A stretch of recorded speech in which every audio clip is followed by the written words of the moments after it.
Good sleep is everything. That's why Ollie's science-backed support is made with a blend of melatonin and L-theanine for both kiddos and grown-ups. So when your mind won't switch off, you've got something that can help. Your racing thoughts and restless nights won't stand a chance. Find Ollie Sleep Solutions for the whole family at ollie.com. That's OLLY.com. Do you find it difficult to say no? Do you feel guilty about setting boundaries? Does a fear of disappointing others mean you're struggling to say no when you need to? Or that you're maybe even people-pleasing? Well, that's what I'm talking about this week. So, if you often find yourself saying yes when you really mean no, then let's talk.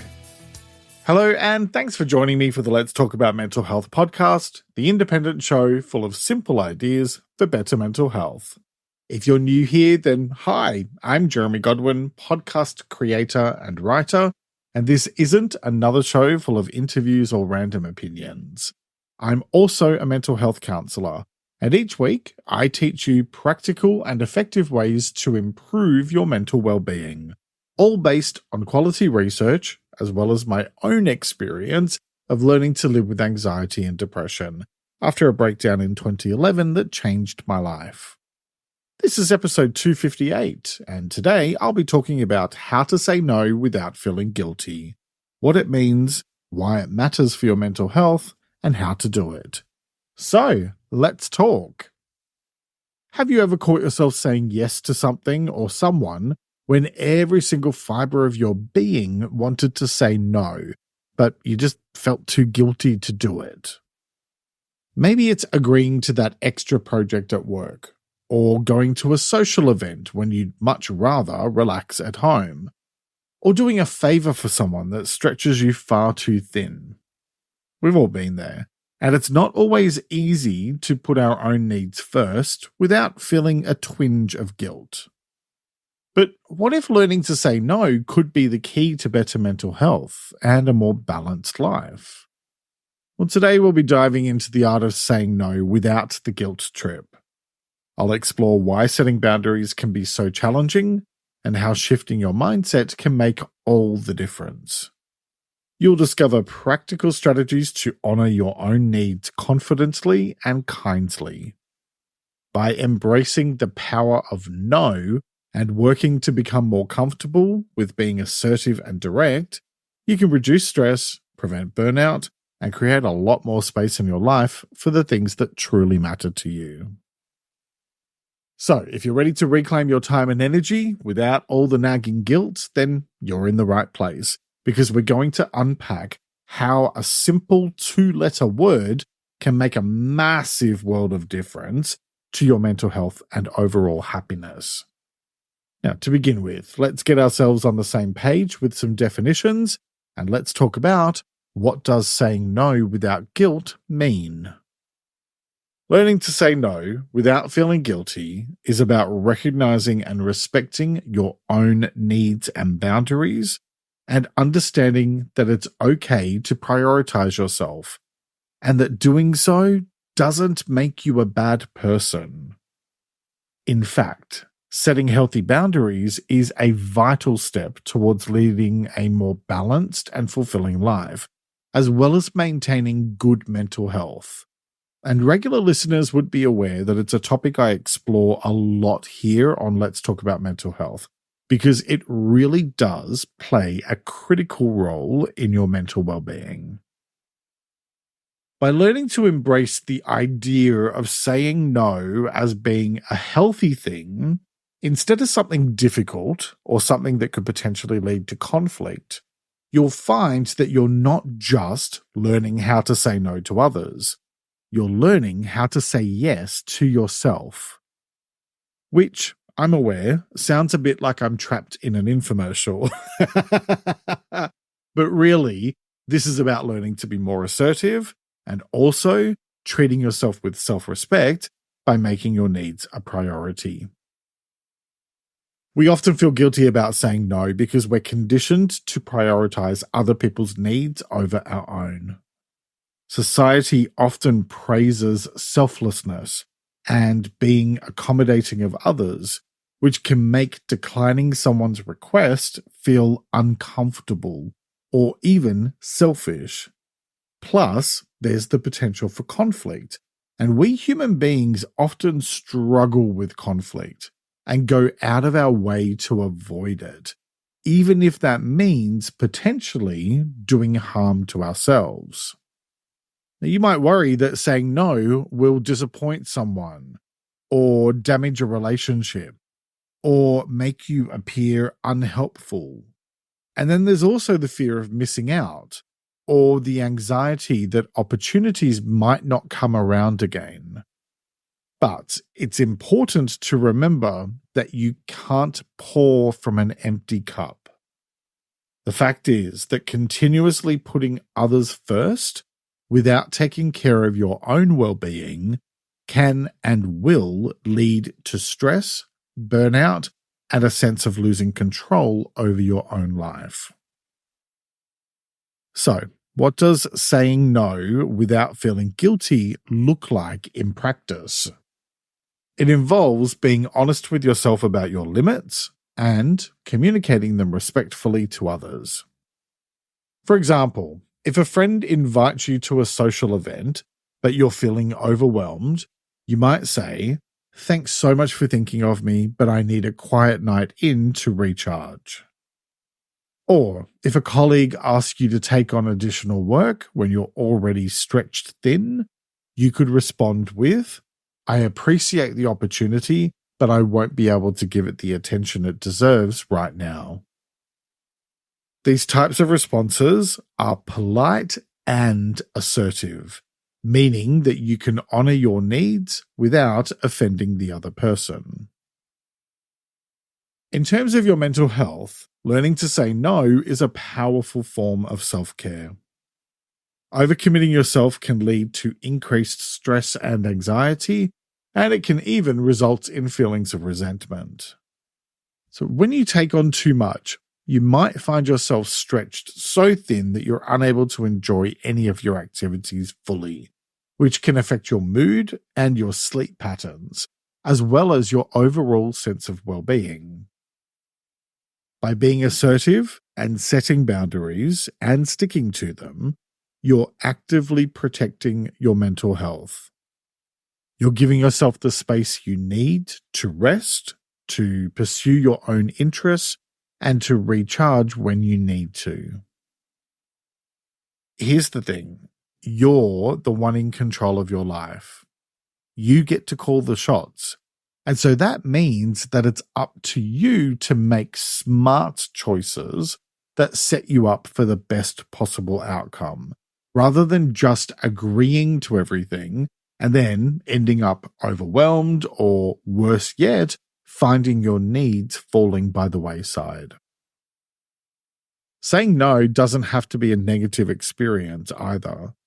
Really, it's about how you frame it. Think of it like this. It's a way of respecting yourself and your needs, which ultimately allows you to be more present and engaged in the areas of your life that matter most to you. When you think of it that way, it can really help you to approach it with a more positive and optimistic mindset.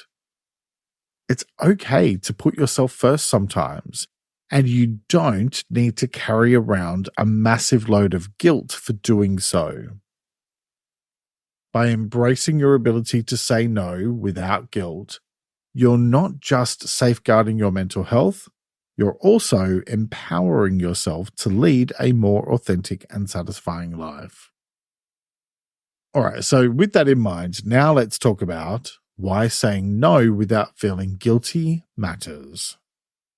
And it matters because learning how to say no without being weighed down by guilt or even being stopped by it empowers you to take control of your life. It's about setting boundaries for yourself that protect your time, energy, and resources. When you say no to things that don't align with your priorities, you're actually saying yes to the things that matter most to you. It isn't about being selfish.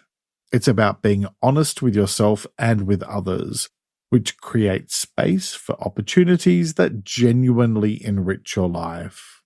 Now, you've probably noticed how much easier it can feel sometimes to just say yes, even when you really want to or need to say no. And, well, it might seem easier in the moment, but it's actually making things a lot worse for you in the long term.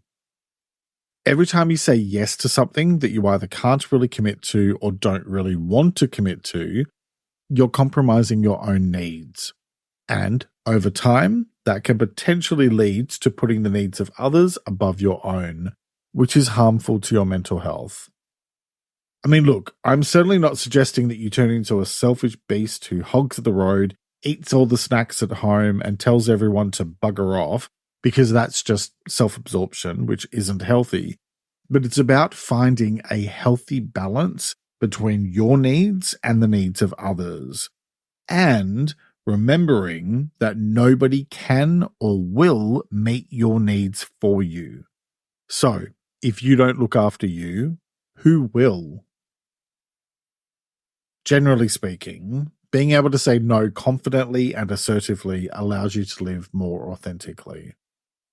It frees you from the burden of unnecessary commitments that can distract you from your goals.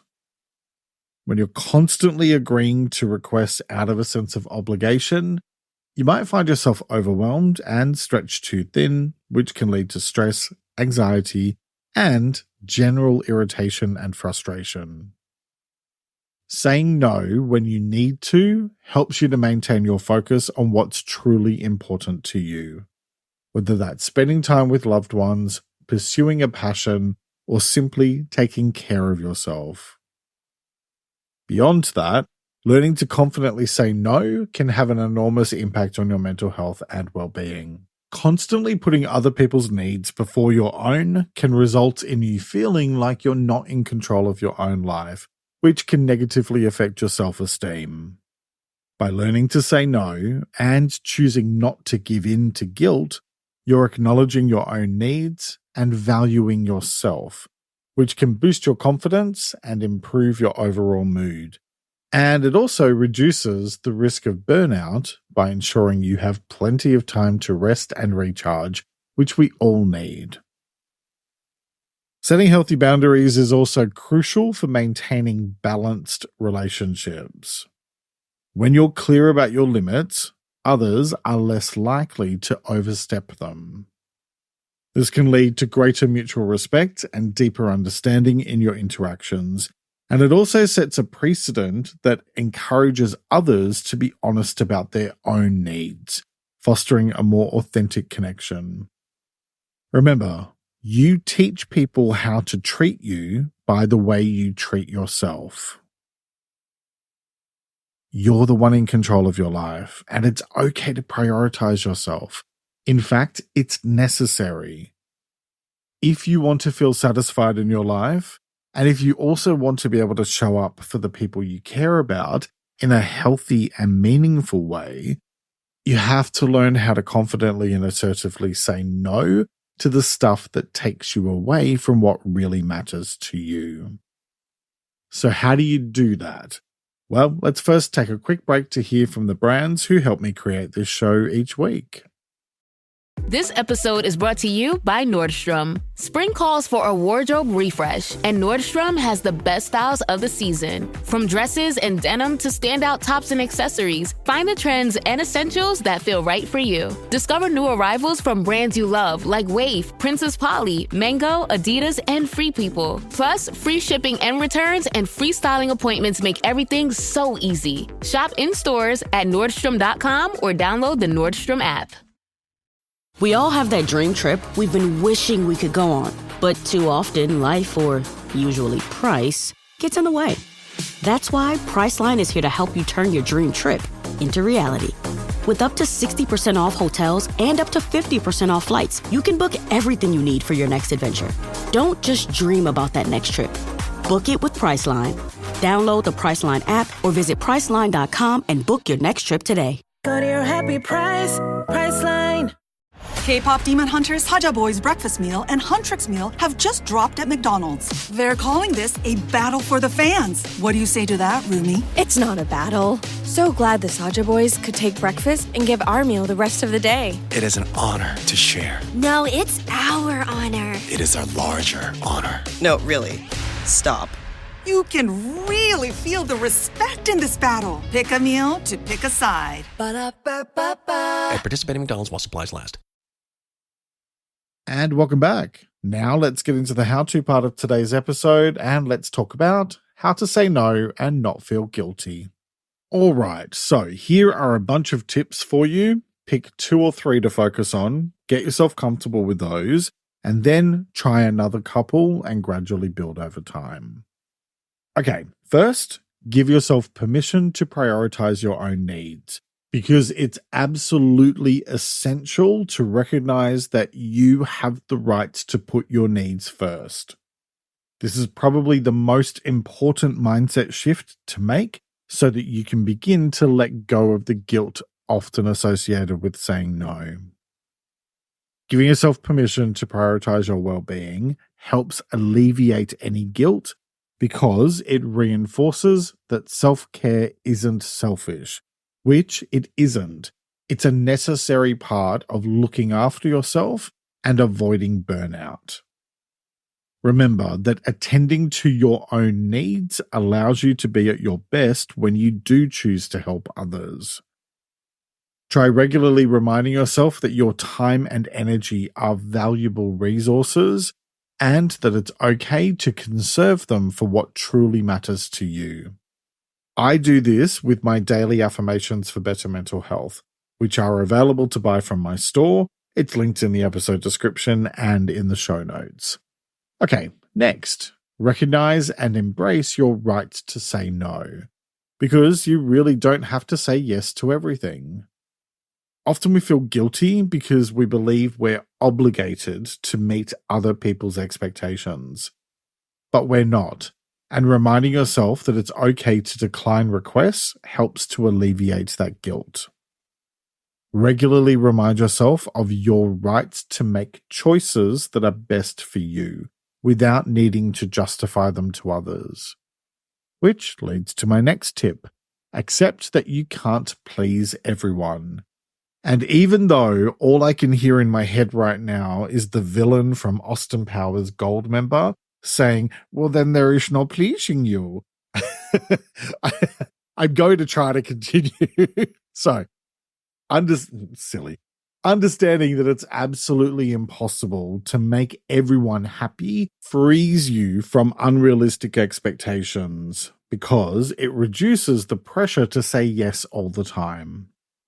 Remind yourself that prioritizing your needs is not only completely acceptable, but it's also necessary for your well-being. Okay, next, recognize that guilt is a normal emotion. So, I'm going to pull a little stunt here today and say, slightly controversially perhaps, that it isn't actually about saying no without feeling guilty, but instead learning to not buy into the guilt if and when it happens. This helps to normalize your feelings, making them easier to handle. Feeling guilty is a common reaction, and reminding yourself of that can help you process it and move past it, instead of getting caught up in it.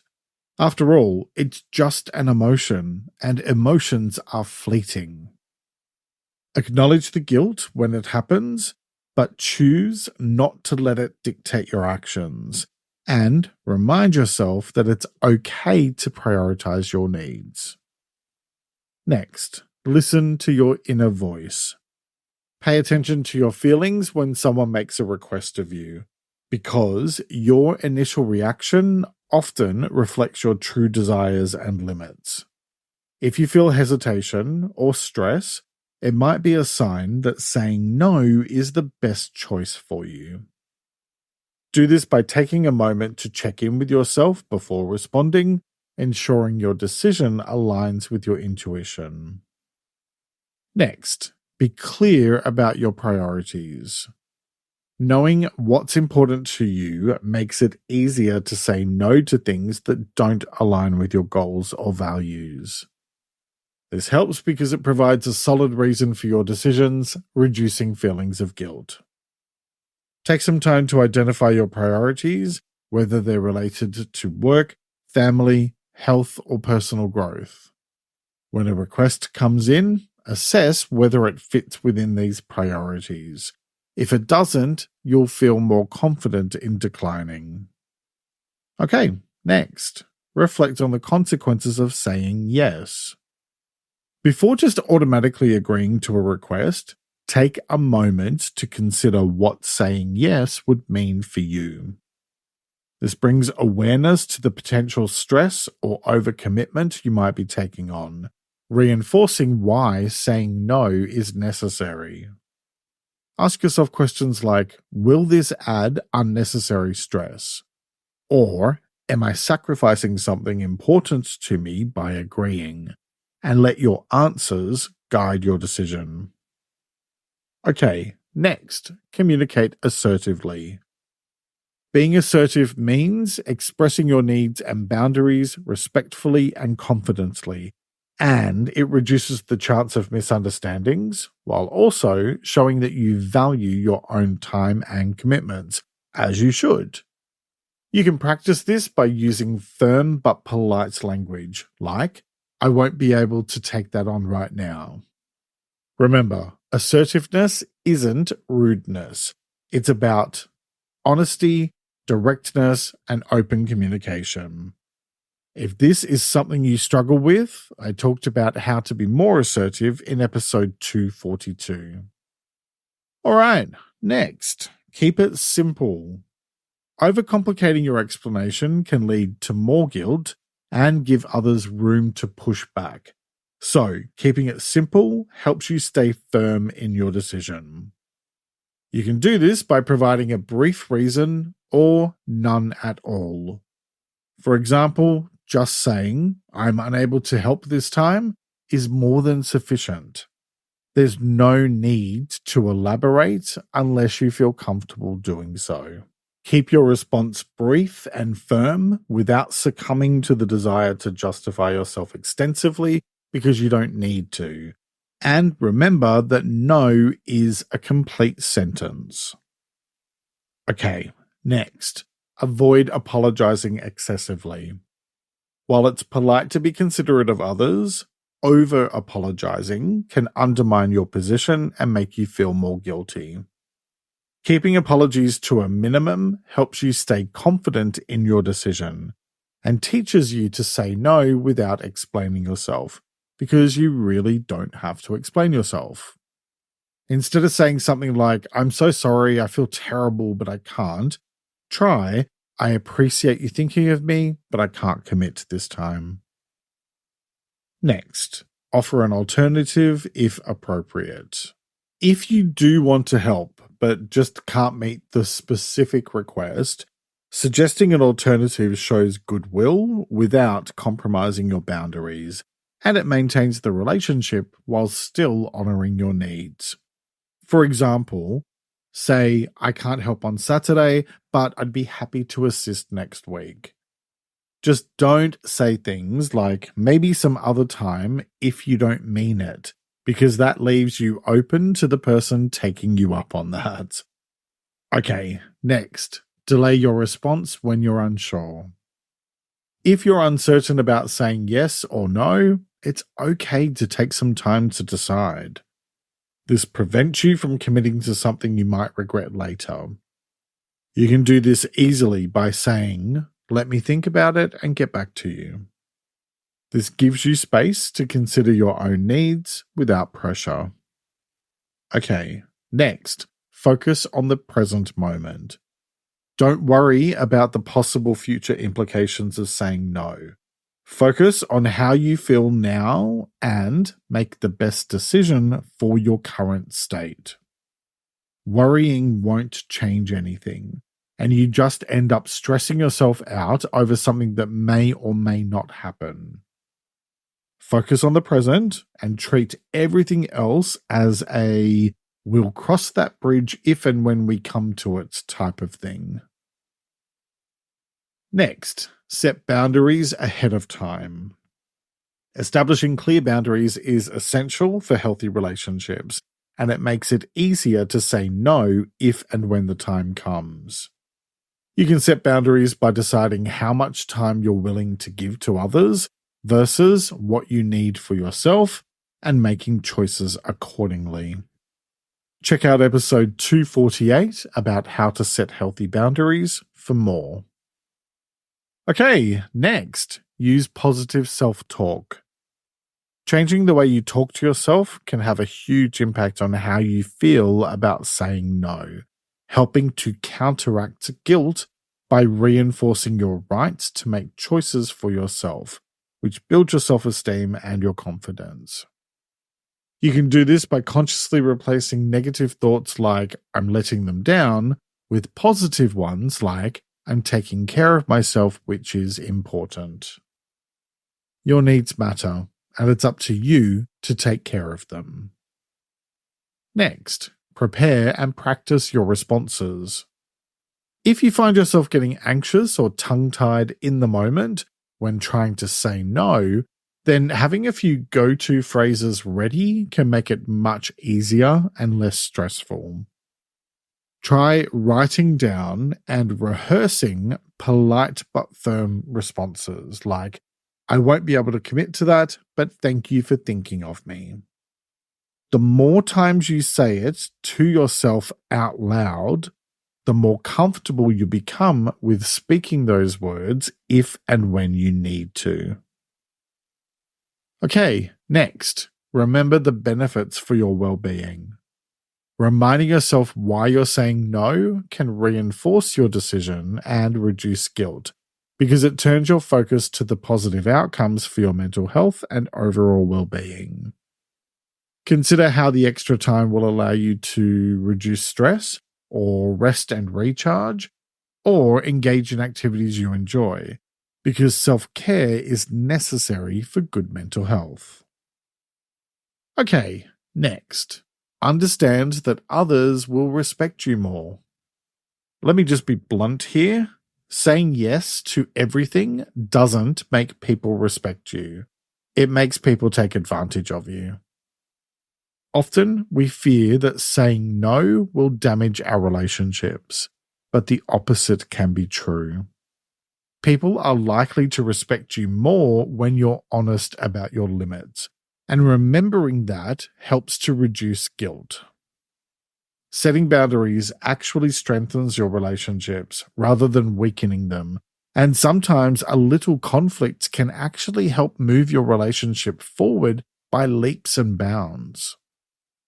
You can embrace this idea by noticing how others respond positively when you communicate openly with them, and by reminding yourself that true friends and colleagues and caring loved ones will be understanding because they want the best for you.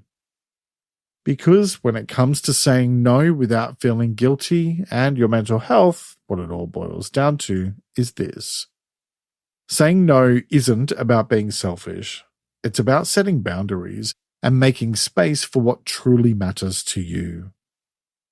It's just not practical or healthy to say yes to everything. So, next time you feel guilty when you're about to decline a request, take a moment to consider your own needs and ask yourself if saying yes is truly in your best interest. Setting boundaries doesn't make you any less caring or compassionate. In fact, by looking after yourself, you're making sure you have the energy and capacity to be there for others when it truly counts. By choosing to take small steps to assert your boundaries, you'll find that saying no becomes easier over time. The choice is yours, as it is with all things related to your well-being. So, what choice will you make today? Each week I like to finish up by sharing a quote about the week's topic, and I encourage you to take a few moments to really reflect on it and consider what it means to you. This week's quote is by an unknown author, and it is, You can be a good person with a kind heart and still say no. Let me repeat that. You can be a good person with a kind heart and still say no. Alright, that's nearly it for this week. Support my show on Patreon for early access to ad-free episodes and more. You'll find it linked in the episode description. And let me know, how do you say no without feeling guilty? If you're on Spotify, you can share in the comment section below. Otherwise, let me know on Instagram at LTA Mental Health, or comment on the transcript and show notes, which you can have delivered to your inbox each week. Sign up at ltamh.com or use the link in the episode description. I'll talk to you next week for a new episode about how to be more emotionally aware, including a practical guide to regulating your emotions. That will be out on November 24. Hit follow on your podcast service and turn on notifications so you never miss an episode. Thank you very much for joining me today. Look after yourself and make a conscious effort to share positivity and kindness out into the world, because you get back what you put out. Take care and talk to you next time.